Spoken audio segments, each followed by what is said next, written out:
حضرت ابو ہریرہ رضی اللہ تعالی عنہ سے مروی ہے کہ اللہ کے رسول صلی اللہ علیہ وسلم ارشاد فرماتے ہیں، اذا مات ابن آدم انقطع عملہ الا من ثلاث، جب کوئی شخص مر جاتا ہے تو اس کے اعمال منقطع ہو جاتے ہیں، یعنی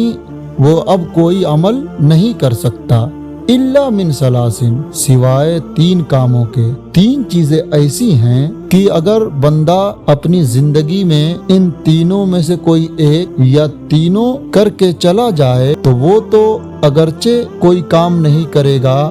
مگر جو کر کے چلا گیا ہے اس کی وجہ سے اس کے نامہ اعمال میں نیکیاں لکھی جاتی رہیں گی۔ وہ 3 چیزیں کیا ہیں؟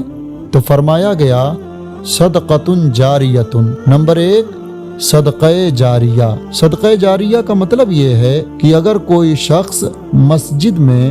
پنکھا لگوا دے، مسجد میں چٹائی بچھوا دے، تو جب تک اس چٹائی سے فائدہ حاصل کیا جائے گا،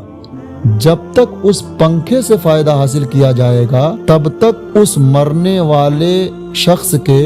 نامہ اعمال میں نیکیاں لکھی جاتی رہیں گی۔ تو صدقہ جاریہ کی بہت ساری صورتیں بن سکتی ہیں، اس طور پر کہ کہیں کوئی مدرسہ بنوا دیا گیا، مدرسے کی لائبریری میں اسلامی کتابیں دے دی گئیں، تو جب تک وہ کتابیں پڑھی جائیں گی تب تک اس شخص کے نامہ اعمال میں نیکیاں لکھی جاتی رہیں گی۔ اسی طرح اگر کہیں پہ اس نے پانی کا بندوبست کر دیا کہ مسافر آتے ہیں جاتے ہیں تو وہاں سے پانی پیتے ہیں، تو جب تک وہ پانی پیتے رہیں گے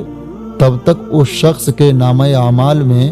نیکیاں لکھی جاتی رہیں گی۔ دوسری چیز کہ اگر بندہ چھوڑ کر دنیا میں جائے تو مرنے کے بعد بھی اس کے نامہ اعمال میں نیکیاں لکھی جائیں گی، وہ یہ ہے او علم ينتفع به، یا ایسا علم جس علم سے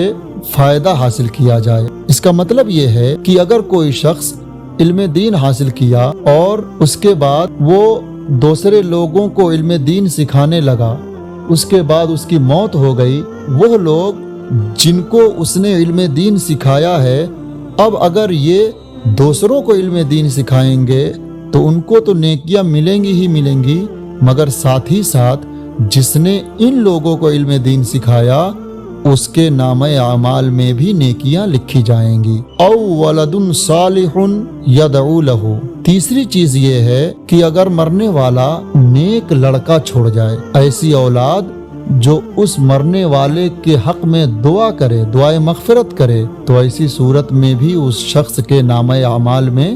نیکیاں لکھی جاتی رہیں گی۔ ناظرین، ہمیں ان تینوں خوبیوں کو اپنانے کی کوشش کرنی چاہیے یا ان تینوں میں سے کوئی ایک خوبی بھی اپنانے کی کوشش کرنی چاہیے،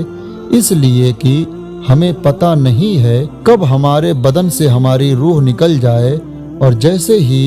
روح اور جسم کا فاصلہ ہوگا، ہمارے بدن سے روح نکلے گی،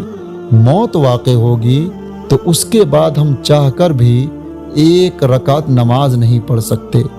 1 سجدہ نہیں کر سکتے، کوئی نیکی نہیں کر سکتے۔ تو اب اگر ہم نے دنیا میں ان 3 خوبیوں میں سے کوئی خوبی اپنے اندر پیدا کی ہوگی تو ہم تو اس دنیا میں نہیں رہیں گے، مگر ہمارے نامہ اعمال میں نیکیاں لکھی جاتی رہیں گی۔